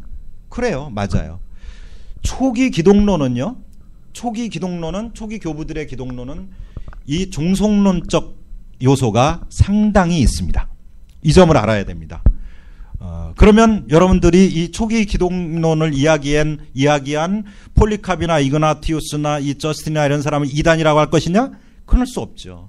이단이라는 개념은 어디서 언제부터 나올 수 있는 거냐 하면은 정통 교회의 닥트린이 형성된 후부터 이단이라는 용어를 사용할 수 있는 거예요. 그 이전에는 형성사 안에 있는 겁니다. 형성의 역사 안에 있는 거예요. 그래서 그거에 대한 말하자면 우리 자신의 포용력이 필요하다라는 거죠. 사실 신학을 공부하려면요, 이 포용성이 있어야 됩니다. 이 포용성이 없으면 신학 공부 못합니다. 그렇게 되면 그렇게 공부한 사람들을 꼴통이라고 그러죠. 꼴통. 예. 포용력을 키워야 돼요. 신학하는 사람은. 그러지 않으면 거짓말하는 자가 됩니다. 왜? 모르고서 거짓말하는 거죠. 알고 거짓말하는 거는 굉장히 나쁜데요. 모르고 거짓말하는 건 더 나쁜 거예요. 왜? 게을러서 공부도 안 했으니까. 예. 자, 이 출생은 허가에 의해 주어진 것과 분명히 구별되는 것이다. 자, 그러나 약간의 우리가 생각할 때 오늘과 다른 개념이지만 이 출생은 허가에 의해서 주어진 것과 분명히 다르다. 뭐예요? 성부 종속론적 입장인 것 같으면서도 성부의 허가에 의해서 예수가 왔다, 출생했다라고 말하지 않아요. 그게 아니라는 거예요. 이 무슨 얘기냐? 이 당시에 벌써 이렇게 말하는 자들이 존재했다라는 것이죠. 그러면서 예수는 성부의 하위라고 하는 트리포의 주장에 대해서 반박을 하고 있는 거예요. 지금 이 계층 개념으로서 하위 개념으로서의 예수가 아니다라고 말하고 있는 것이죠. 그래서 트리포와의 대화 56장에 보면은 하나님이시고 아브라함, 야곱, 모세에게 나타나셔서 말씀하신 분은 모든 만물을 지으신 그분으로부터 구별되신다는 것은 의지에 있어서가 아니다. 이렇게 말을 합니다. 그러므로 나는 그 어느 때나 어떤 것이든 행하신 이 세상을 지으신 그분 위에 또 다른 하나님은 없다. 자, 지금 여기 이 저스틴이 갖고 있는 이런 사고가 오늘의 사고와 많은 차이가 있다 할지라도 또 325년 호모우시오스 동일본질 개념과는 약간의 차이가 있는 개념이라 할지라도 그러나 그가 여기까지 신학을 형성해 오고 있는 과정에서 그가 제기하고 있는 문제, 곧 예수는 성부의 하위 개념으로서 존재하거나 하위 계급으로서 존재하는 분이 아니다라고 하는 것을 그는 분명히 말하고 있다는 거죠. 자, 저스틴은 예수가 하위에 있다고 말하지 않고 바로 그 하나님이라고 말하고 있습니다. 그리고 아브라함에게, 야곱에게, 모세에게 나타나신 하나님으로 불리시는 예수를 가리켜서 그렇게 표현합니다. 아브라함에게, 야곱에게, 이건 뭐예요? 구약에서 나타난 구약의 그 하나님, 바로 그분으로 불리는 분, 그분이라는 거죠. 왜 이런 얘기를 했을까요? 이 시대에 마르시온이라고 하는 이단이 판을 치고 있었습니다. 이 마르시온 이단은 구약의 하나님은 악한 하나님으로 우리가 믿는 하나님, 우리의 하나님이 아니다. 우리가 믿을 하나님이 아니다. 신약의 하나님이 진짜 하나님이다. 사랑의 하나님이다. 그 하나님을 믿어야 된다라고 하는 것이 마르시온의 주장이었거든요. 그러니까 이런 주장에 대하여서도 반박하고 있다는 거죠. 자, 트리포와의 대화 역시 128장을 또 보겠습니다. 주 되신 그리스도와 하나님의 아들이신 하나님, 그리고 인간으로서 천사로서 권능과 불의 영광 속에서 이전에 나타나셨다. 여기 천사기독론이라는 게 여기서 이제 형성이 되는데요.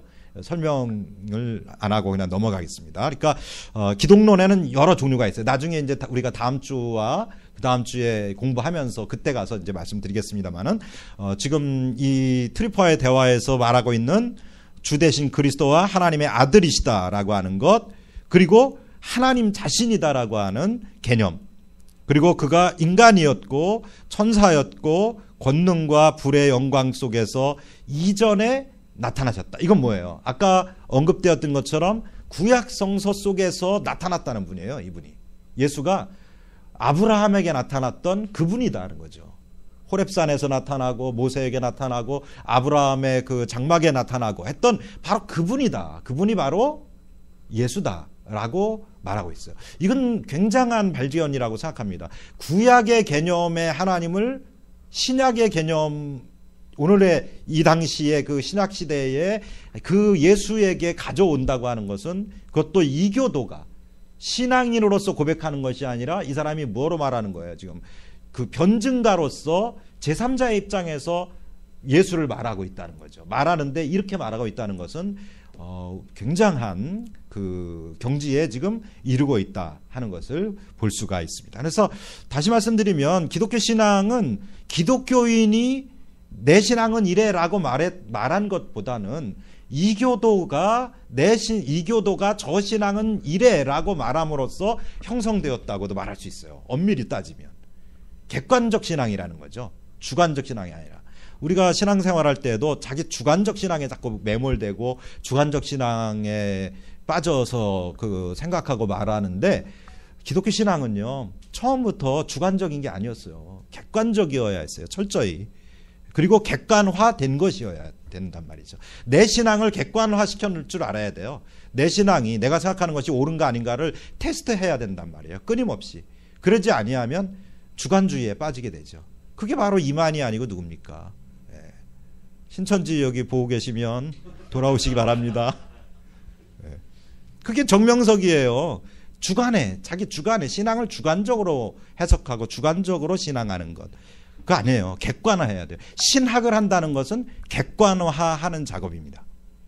그러니까 자기를 객관화하지 않는 신학생은 신학할 자격 없어요. 학교 그냥 그만두세요. 그냥. MDB들 학교 목사대 갖고 왔는데 그러지 말고 예수님처럼 자기를 낮추어 종의 형체를 가져 저 사람의 모양으로 저 밑에까지 내려가 가지고 그래가지고 다시 공부하세요. 여러분은 목사도 아니고 전도사도 아니에요. 교회에서 전도사 부른다고 전도사님 한다고 전도사인 줄 알지 말고, 여러분 신학교 1학년이에요. 3년만 공부하지 말고 2년 더 해가지고 5년 채우세요. 그래서 신학을 와가지고 자기 주관 가지고 그냥 청년부 때 청년부 회장하면서 가졌던 그런 거에서 들은 풍월 가지고 그 교수님들 앞에서 떠들지 말고 책 좀 읽고, 내 강의도 좀 들어오고. 내 강의는 맨날 도망가. 맨날 어려워서 그러나? 나 숙제 많이 내주고 있긴 하지만은 숙제를 두려워하면 신학생 될 수 없습니다. 자, 제1변증서, 이 저스틴 마터의 제1변증서를 보겠습니다. 1변증서와 2변증서, 트리포와의 대화, 이런 게 굉장히 중요한 책입니다. 여러분, 이거를 원문으로 읽기는 어렵겠지만은 영어로 다 읽을 수 있어요. 영어에 어디입니까?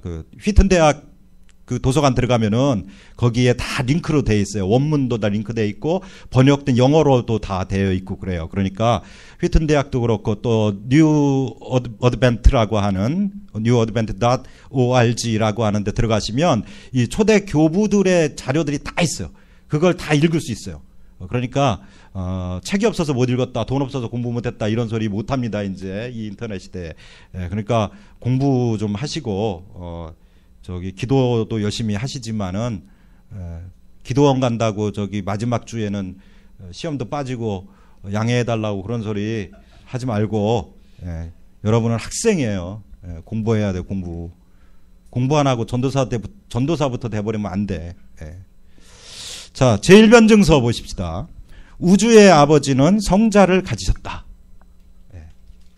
우주의 아버지는 성자를 가지셨다. 이렇게 말합니다. 그러면서 그는 하나님의 말씀의 첫 출생자이시다. 예수를 가리켜서 우주의 아버지가 가지신 분이라고 표현하고 있는 거죠. 그러면서 그 가지셨다고 하는 개념은 이 belong, 속했다라고 하는 의미를 갖고 있는 거예요. 그 다음에 그는 하나님의 말씀의 첫 출생자이시다. 개념이 좀 어려운 개념이지만은 하나님의 말씀의 하나님의 말씀의 첫 출생자이시다. 초태생이라는 말 쓰죠. 첫 출생자이시다. 이 개념이 신학 개념이란 말이에요. 이 신학 개념을 누가 말했느냐? 저스틴 마터가 말한 거예요. 폴리캅이나 이그나티스가 말한 게 아니고 이 지금 이교 철학자인 저스틴이 말하고 있다는 것이죠. 옛적에 그는 불의 형상으로 나타나셨고 옛적에 천사의 모습으로 모세에게 나타나셨고 다른 예언자들에게 나타나셨다. 그러나 이제 당신의 통치 시기에 우리가 이전에 말했던 바와 같이 동정녀에 의해 인간이 되셨다. 구약에 그 나타났던 그분이, 아까 표현했던 그렇게 나타났던 분이 오늘 여기 지금 동정녀에 의해서 태어나셨다는 거죠. 지금 이 이교 철학자가 예수의 탄생을 동정녀 탄생이라고 말하는 것에 주목해야 됩니다. 이 말을 하기 위해서는 이거는 신앙의 용어란 말이에요. 동정녀 탄생이라는 거는. 그렇죠? 남자와 여자가 서로 야다하지 않는데 어떻게 아이가 태어날 수 있냐 이거예요. 그러나 이 저스틴 마터는 지금 그렇다고 말하고 있어요.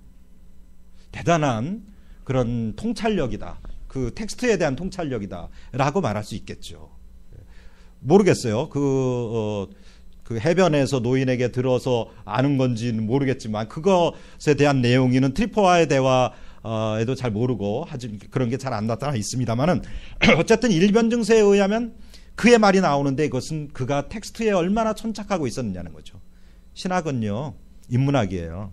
책 많이 읽어야 돼요. 신학책도 많이 읽어야 되고 그리고 텍스트를 깊이 읽으세요. 그냥 다독보다 내가 권하고 싶은 것은 다독보다는 정독을 깊이 있는 읽기를 권하고 싶어요.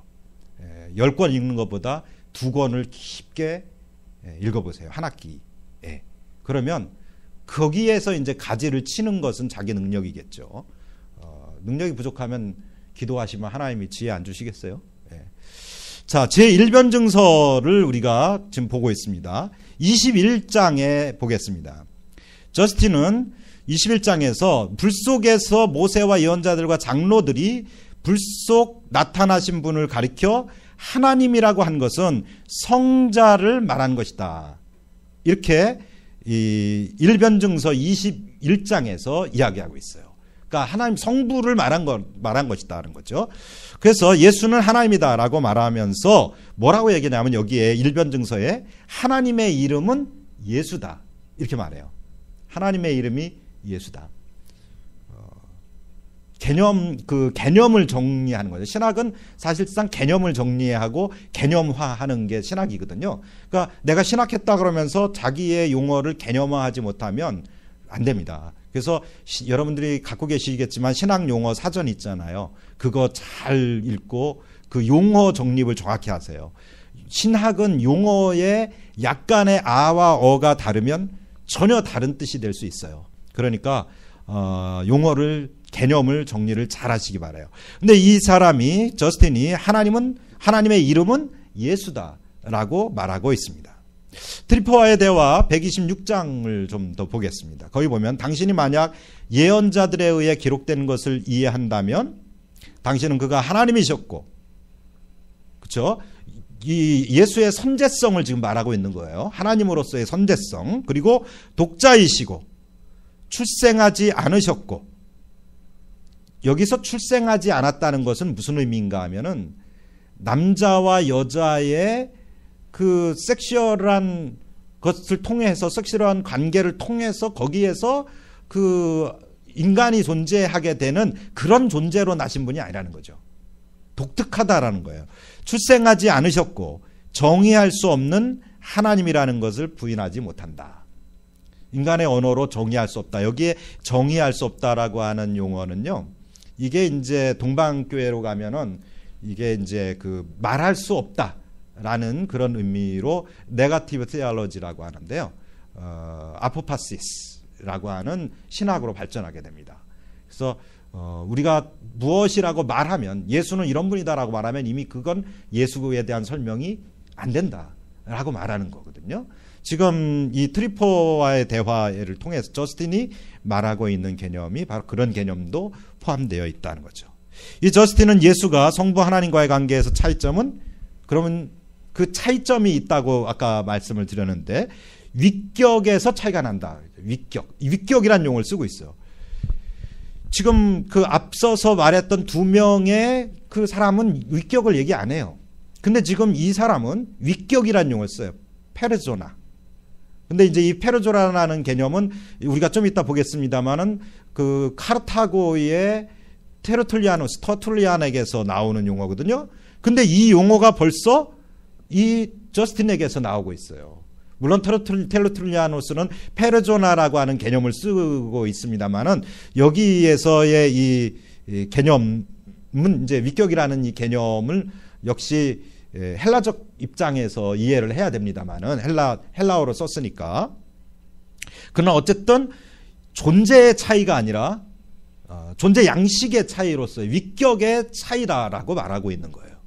그러면서 본질에서의 차이는 없다라고 보고 있다는 거죠. 지금 이것이 신학으로 완전하게 형성되기까지는 200년 후입니다. 거의 325년이니까. 그러니까 얼마나 성각자라고 할 수 있습니까? 자, 그러면 이 시기를 이제 또 이어가는 이레니우스를 한번 보겠습니다. 이레니우스는 약 2세기 초반부터 이제 그 2세기, 이렇게 3세기 이제 시작되는 어간까지 활동을 했던 분인데, 리옹이라고 하는 곳에서 주교로서 활동을 했어요. 고을 지역이라 그래가지고 가울 혹은 갈리아라고 하는 곳인데요. 이 갈리아 지역이 좀 애매한 지역입니다. 여기가 좀 뭐라 그럴까요? 표현이 좀 난해합니다만, 그래서 어찌어찌 해가지고 줄리어스 시저가 이 갈리아를 평정하는데 얼마나 힘을 들였습니까? 결국 거기를 평정함으로 시저가 힘을 얻어가지고 로마를, 폼페이우스를 쳐버리고 자기가 독재자가 될 수 있었던 거거든요. 딕테이터가 될 수 있었던 거거든요. 근데 이 갈리아 지방이 그런가 하면 기독교 신앙의 면에서도 독특한 곳입니다. 이 갈리아는 예전도 다른 지역과 달리 굉장히 발전해요. 그래서 갈리아 예전이라고 하는 것이 중요한 예배 예전이 존재하고요. 여기에서 신학적인 선언이나 이런 것들도 많이 나옵니다. 근데 여기에 특출난 신학자로서 이레니우스라고 하는 분이 계시는데, 이분은 당대 교회에 이 영지주의가 막 물밀듯이 밀려 들어오고 있었어요. 그때 이 영지주의를 반박하는 그 아드버서스 헤레시스라고 하는 그 책을 씁니다. 그러니까 이단 논박이라는 책이에요. 그래서 그걸 통해서 영지주의를 비판합니다. 조목조목 영지주의를 조신학적으로 비판을 합니다. 어쩌면 최초의 조신학 서적이다, 이렇게 볼 수가 있어요, 이 책이. 그렇게 이레니우스가 이단 논박이라는 책을 통해서 영지주의를 이제 막아내는데, 그의 이단 논박에 보면은 아들로서 기름 부음을 받은 분이라고 예수를 표현합니다. 아들로서 기름 부음을 받은. 요거 좀 개념이 수상하지요.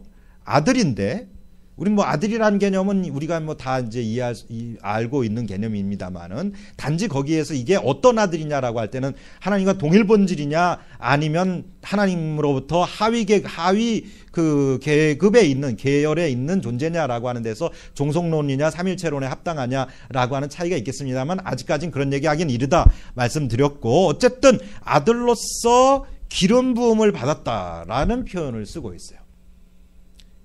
이거는 이레네이우스에게서 지금 2세기 초반까지죠. 2세기 시작하는 초기까지는 여전히 이런 류의 사고로 예수를 생각하고 있었다는 거죠. 그 다음에 이단 논박 두 번째 또 보겠습니다. 섹션 3에서 이 세계를 지으신 창조주 하나님은 한 분이신 하나님이시고 그 외에 다른 하나님은 없다.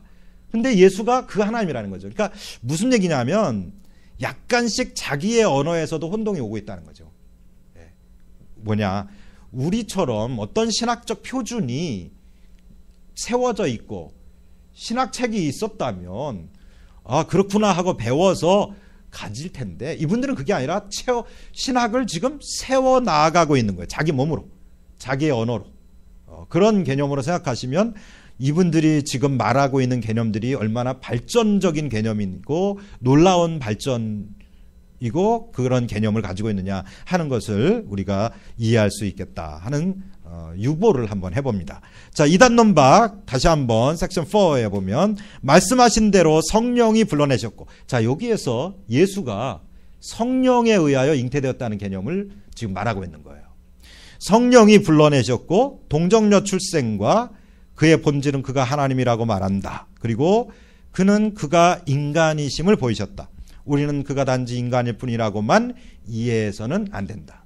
여기 역시 테오 안트로폴로지, 크리스톨로지가 지금 맹아가 보이고 있다라고 하는 거죠. 이 이후에 이제 신인 기독론이라는 게 이제 그 형성이 되는데, 이건 4차 공의회에 가서 형성이 되거든요. 그때 가서 보겠습니다. 이레니우스도 저스틴처럼 예수를 하나님이라고 말하고, 성부와 성자는, 그런데 여기에서 이제 하나의 이제 새로운 개념이 나왔어요. 뭐냐? 위격. 그리고 위격에서는 구별되신다라고 하는 거죠. 이게 삼위일체적 고백입니다, 이게.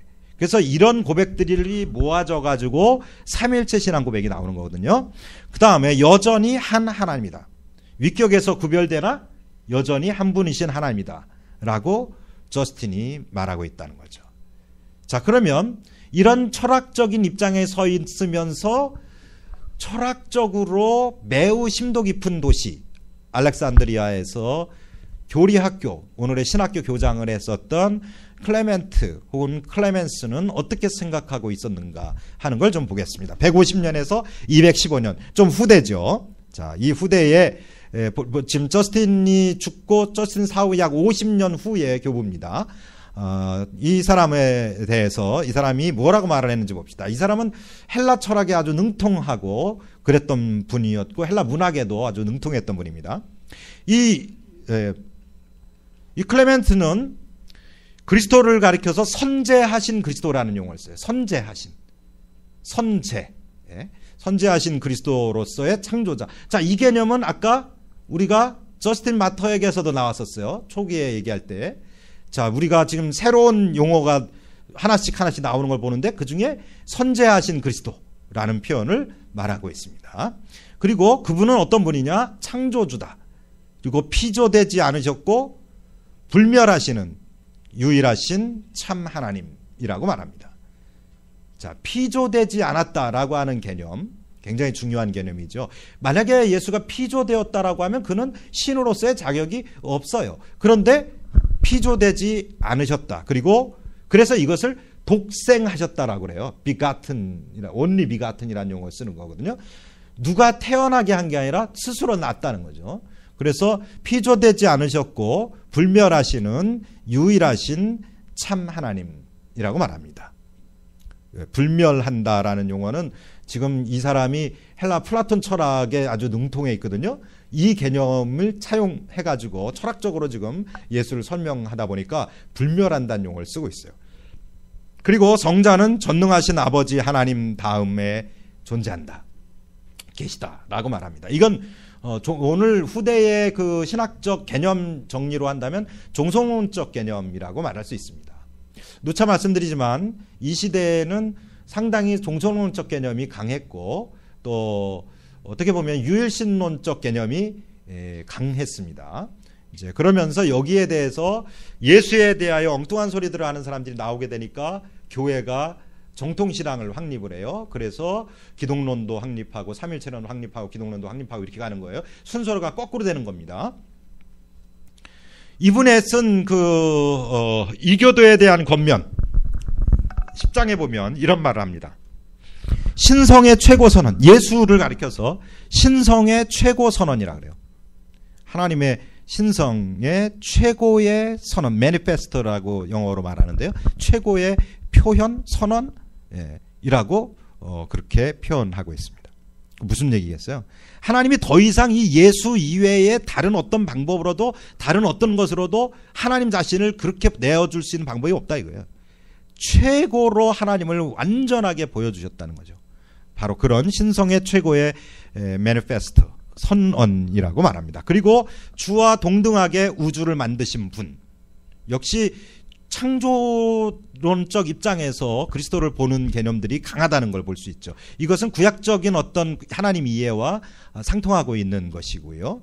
그런데 아이러니한 것은 이 창조론적으로 그리스도를 보는 그리스도론은요, 토마스 아퀴나스, 중세의 토마스 아퀴나스, 스콜라 철학의 최고봉이죠. 그도 그의 그 기독론, 삼일체론에서 제일 먼저 이 창조론의 입장에서 그리스도를 논증합니다. 칼뱅도 역시 마찬가지입니다.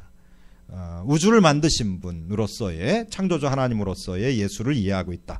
자, 그 다음 하나님의 아들이시며, 여기 그러면서도 그를 하나님의 아들이다. 여기서 하나님의 아들이라는 건 뭐냐면 그 only begotten을 우리가 먼저 전제하고서 봐야 됩니다. 하나님의 아들이시며 그 다음에 하나님 안에서, 그 안에서 말씀이시다라고 말합니다.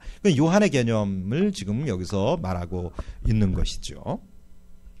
근데 여기 우리가 말씀이라고 말하는 것이 우리가 말하는 워딩을 말하는 게 아닙니다. 이게 로고스예요, 사실은. 물론 로고스 개념이 헬라 철학에서 로고스 개념이 오는 거거든요. 로고스 개념이 기독교의 용어가 아니에요, 사실은. 로고스라는 게 태초에 로고스가 계시니라 그렇게 돼 있거든요. 그 로고스가 기독교가 아니에요. 헬라 철학의 용어입니다. 헬라 철학의 용어를 사도 요한이 차용해서 예수를 표현할 때 로고스라고 표현한 것뿐이에요.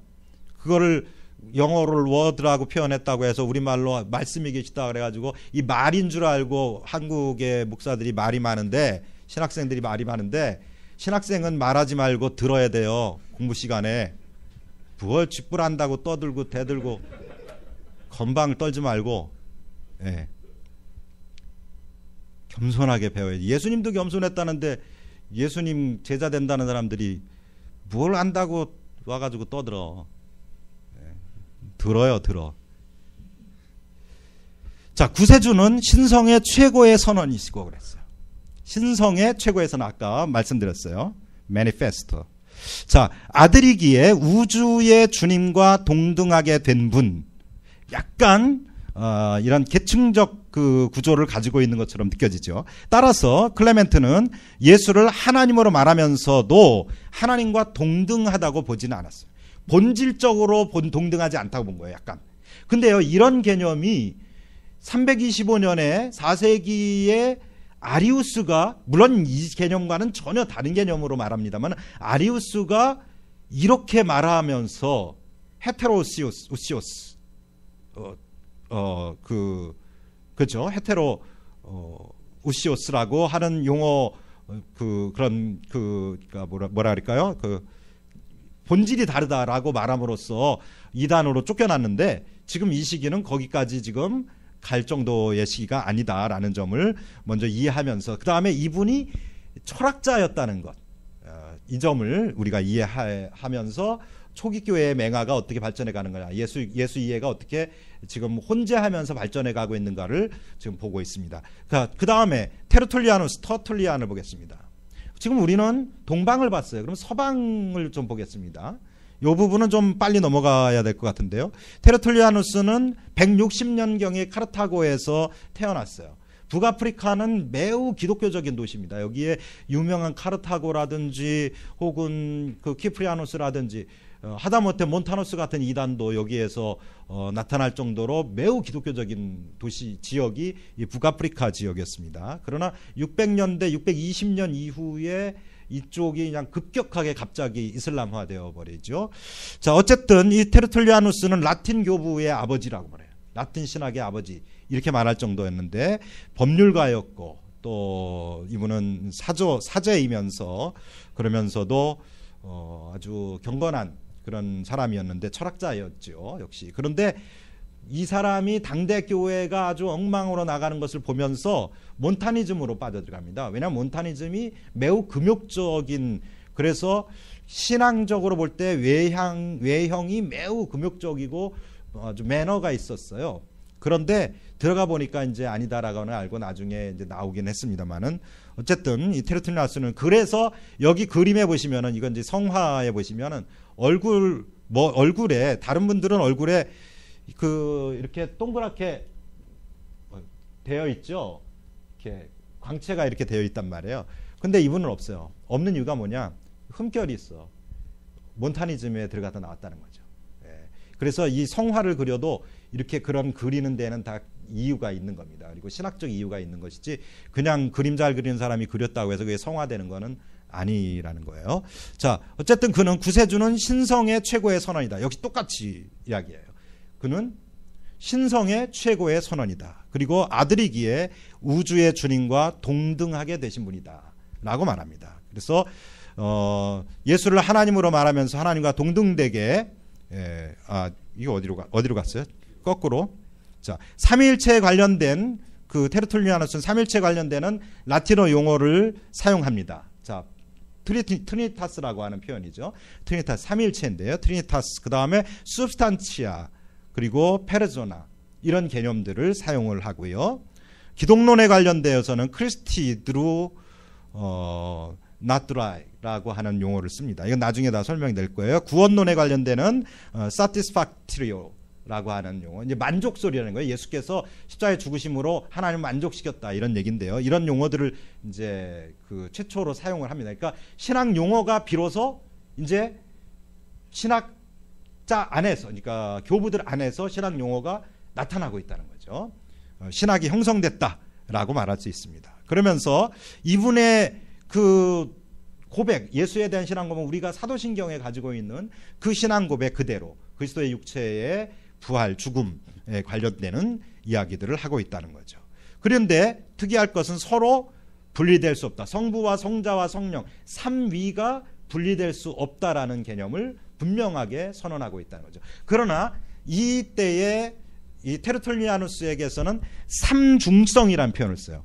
이게 삼위라고 하는 용어인데 그 삼위일체라고 하는 용어로 발전되기 직전인 삼중성이라는 용어를 씁니다. 그러니까 세계에 서로 위격이 분리되는 게 아니라 서로 분리되어 가지고 구별되는 게 아니라 위격이 중첩되어 있다는 개념으로 이 사람은 이해를 했어요. 그래서 테르툴리아누스도 역시 삼일체적 용어를 사용을 하고 있지만은 아직은 완전한 삼일체론에 이르지 못하고 있다라고 하는 것을 말하고 있습니다. 그리고 그리스도의 형상으로 창조되었다, 인류가 그렇게 표현을 합니다. 그것을 그렇게 하면서 영혼과 육체 모두 해당된다. 이거 무슨 얘기냐 하면 그리스도, 하나님이신 그리스도, 그분의 형상이 우리에게 있는데 그것은 영혼과 육체가 모두 다 그리스도의 형상을 입었다. 그리고 그리스도가 그곳에 계시다라고 하는 용어를 씁니다. 그리스도의 존재 양식을 지금 인간에게서 찾고 있다는 것을 우리는 알 수가 있습니다. 그리고 주님께서 내려오신 성육신 때와 동일하게 같은 실체와 형상, 아까 substantia라는 말을 했어요. substantia et forma. 그래서 실체와 형상으로 하나님께서 오르셨다. 예수에 대해서 그의 실체와 형상, 그 실체는 뭡니까? 육체라고 하는 그것이고 그의 형상, 그 육체를 강조하고 있다는 것을 지금 우리가 볼 수가 있습니다. 그리고 예수와 그 삼위일체에 있어 성부, 성자, 성령이라고 말할 때 이것을 숫자로서 보면 안 된다 그래요. 그러니까 옛날에 철학자 중에 숫자로서 세계를 이해한 철학자들도 있거든요. 그 헬라 철학자 중에. 그런데 여기에 이 경우도 지금 테르툴리아누스도 숫자로서 하나님을 이해해서는 안 된다 이렇게 얘기합니다. 그러면서 통일체로 봐야 한다고 말을 하고 여기에 중요한 용어가 납니다. 말씀, 로고스는 영원히 나심, 영원하신 나심. 계속이면서 단일하면서도 단일회적이면서도 지속적인 나심. 누구로부터? 성부로부터. 이거를 제너라치오라고 합니다. 이렇게 예수에 대해서 설명을 굉장히 발전시키고 있죠. 그러면서 하나님으로부터 발출하셔서 아들이 되신다라고 설명하고 있습니다. 그 다음에 나중에 이제 우리가 히폴리투스라고 하는 라틴 신학자가 있는데요. 여기 이분에 대해서는 간단하게 좀 보겠습니다. 그의 육체는 무덤에 누이셨으나 옥에 내려가셔서도 신성이 고갈되지 않으셨다 이렇게 말합니다. 그러니까 예수의 신성과 인성에 대해서는 더 이상 이제 논의할 가치가 없어요. 다 이제 정립이 됐어요. 그런데 이때에 어떤 개념이 툭 튀어나오면 옥, 하데스라고 하는 개념이 납니다. 그래서 예수는 그 하데스에 내려가셔서도 그의 신성이 파괴되지 않았다. 온전한 신성으로서 나뉘거나 분리거나 쪼개지거나 뭐 혼합되거나 그러지 않고 그는 그 신성 그대로 보존하시는 분이다라고 하는 표현을 씁니다. 이것은 나중에 4차 공의회에 와가지고 결정되는 그리스도론의 명확한 그런 결과를 가져오게 됩니다. 오리겐에 대해서 우리가 설명을 좀 할 필요가 있는데 오리겐을 이해하실 때는 오리겐은 클레멘트의 제자였어요. 그래서 클레멘트적 이해를 하고 있다라고 하는 점을 우리가 좀 먼저 이해를 해야 되는데 예수는 성부로부터 나눠지실 수 없고 성부 하나님의 완전한 본질이시다라고 하는 말을 씁니다. 나눠질 수 없고 성부 하나님의 본질이다. 이것도 역시 후대에 형성되는 신조에 정확히 들어가는 용어다라고 하는 것입니다. 그런데 이제 이 사람에 대한 오리겐에 대해서는 양식적 기독론이라고 하는 평가가 있는데요. 빛을 주는 것과 같이 아버지는 그 아들을 일으키고 아버지와 아들은 성령을 일으킨다. 인격 사이의 구별은 영원하다. 이렇게 존재하는 양식에 따라서 설명을 하므로 양식적 기독 양태론적 기독론 혹은 양식적 기독론이라고 하는 그런 오해를 받습니다. 그러나 어쨌든 그는 여기 영원한 출생이라고 하는 eternal generation, 아들의 아버지로부터의 영원한 출생이라는 용어를 쓰고 있다. 그래서 이 용어의 신학적 정립과 그 다음에 로고스 기독론에 굉장히 접근해 가고 있다는 것을 우리가 볼 수 있습니다. 오리겐에게 있어서 예수는 하나님으로부터 유래함에도 불구하고 그분은 시작이 없으신 분이다. 좀 약간 혼동 왔다 갔다 하죠.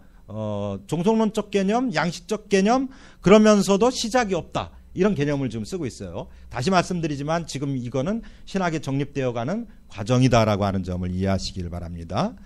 하나님의 아들은 하나님이 성부일 때가 있었다는 점, 그의 존재의 함축에 있어서 시작이 있다. 존재의 함축에 있어 시작이 있다. 이렇게 말합니다. 그래서 오리겐은 예수가 신성을 완전하게 가지셨다고 또 성부처럼 전능하시다고 말을 합니다. 그러나 하나님의 정태이신 하나님의 아들이다.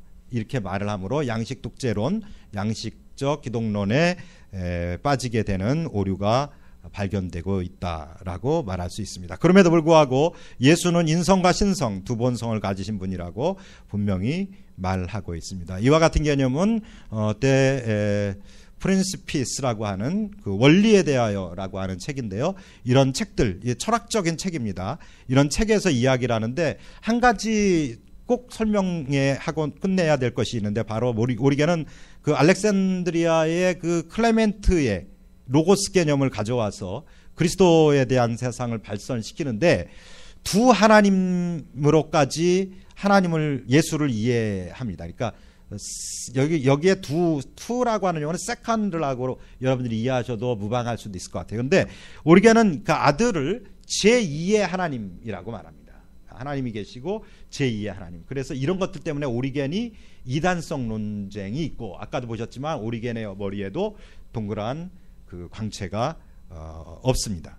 자, 어쨌든 오리겐은 종속론적 입장에 서 있었다는 거죠. 종합적으로 보면 저스틴은 하나님이라고 불려지시는 분, 하나님의 아들이신 하나님, 완전하신 하나님이라고 예수를 설명하고 이레네우스는 성령이 하나님의 이름으로 성부와 성자를 명시하신다라고 표현합니다. 그리고 그의 본질, 그분은 하나님이시다. 클레멘트, 알렉산드리아의 클레멘트는 신성의 진정하고 가장 확실한 선언이다, 매니페스토다라고 말했다 그랬죠. 우주의 주와 동일하게 창조하신 분이라고 하는 용어를 썼다고 했습니다. 테르툴리아누스는 성부로부터 결코 분리되지 않는다. 이 개념은 그 4차 공의회에 와가지고 교리로 선언이 됩니다. 그 다음에 성부와 같은 본질이시고 삼위일체, 이런 용어를 씀으로써 테르툴리아누스는 서방 신학의 아버지라고 이제 표현되고 있다. 히포리투스는 그분은 하나님이고 하나님의 본체이신 존재이며 동일한 말씀이신 하나님, 그의 성부와 더불어 필수적인 존재, 새로운 용어지만 필수적인 존재라는 용어를 쓰고 있습니다. 그 다음 오리겐은 성부의 넘어 본질 너머에 계시지 않는, 그리고 위대하신 하나님, 우리가 하나님으로서의 구세주로 여기는, 또 어떤 시작도 없으신 하나님의 신성의 충만, 이 용어를 통해서 예수를 말하고 있다는 것이죠. 자, 마무리를 하면서 초기 이 시대 속사도들의 신앙의 고백은 결코 완전한 고백이 아니었습니다.